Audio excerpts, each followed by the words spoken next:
economic activities in St. Lucia. For years, the banana industry was the main foreign exchange earner. The prediction is that agriculture will not be spared the impacts of climate change. Farming will be affected through extended dry spells, excessive rainfall, and more frequent hurricanes. You cannot plan effectively simply because you do not know when the weather will change. For instance, right now we should have been in the peak of the dry season, and the rainy season seems to have stopped just last week. Now, between last week and this week, I've found here in the valley it has been extremely hot.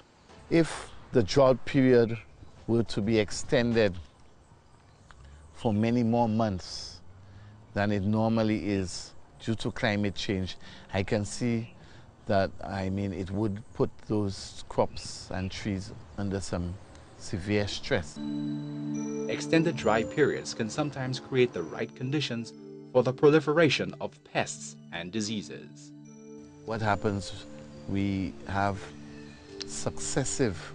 we have many more generations of insect pests per year, and that may result in, for example, pests and diseases attacking crops throughout the whole of the year.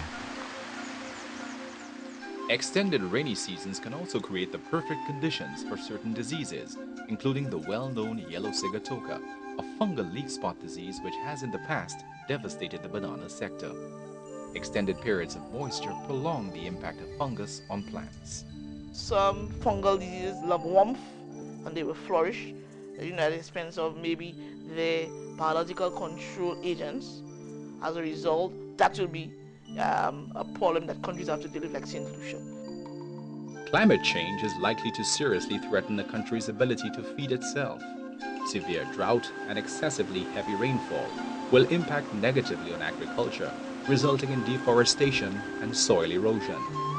Add to that a proliferation of pests and diseases, and that spells disaster for agriculture.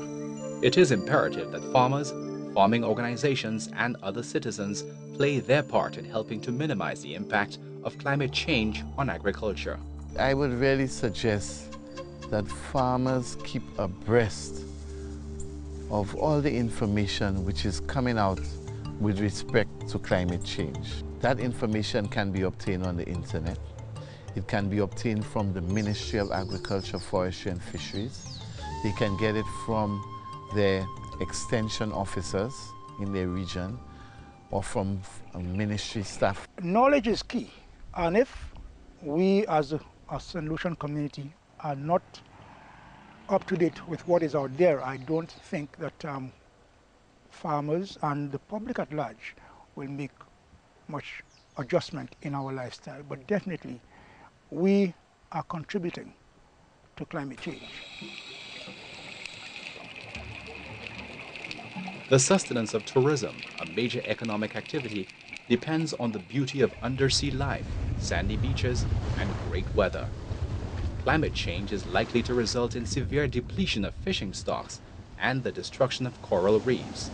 Violent storms will destroy hotel properties and other coastal infrastructure such as ports and roads.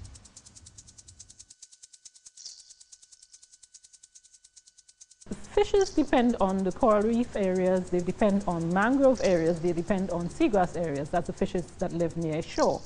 And as climate change occurs and these systems begin to change, it will negatively impact on your fish population. It is believed that climate change will affect the reproductive cycles of some species, for example, the snappers and groupers.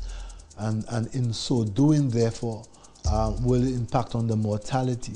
Natural mortality is the extent to which fish will be dying not by fishing. If the negative impact of climate change continues, you will definitely see a decrease in your fish population. Normally, our high season begins from November through to June. But for this year, we've seen a completely different pattern in that for November, December, up till January, the main species of landings have not landed at all. And the weather patterns also, which affects fishermen also, have been stronger than other years. Yet that's the first time we've had the landings of the dolphin and kingfish so low in a long time. It is believed that in 2005, St. Lucia got first-hand experience of the impact of increased temperature on marine resources. This resulted in the bleaching of some of the island's best-known coral reefs. In 2005, we had abnormally warm water temperatures. And when we surveyed the reefs around St. Lucia, specifically the west coast, we noticed that there was massive bleaching of coral reefs. In that same 2005, again, the warming temperatures perhaps, we noticed that there were declines in pelagic fish species, the landings and the production. Damaged coral reefs will not attract fish, nor will it attract the thousands who visit St. Lucia annually to explore the exciting underwater world. The ongoing destruction of the coral reefs is already impacting negatively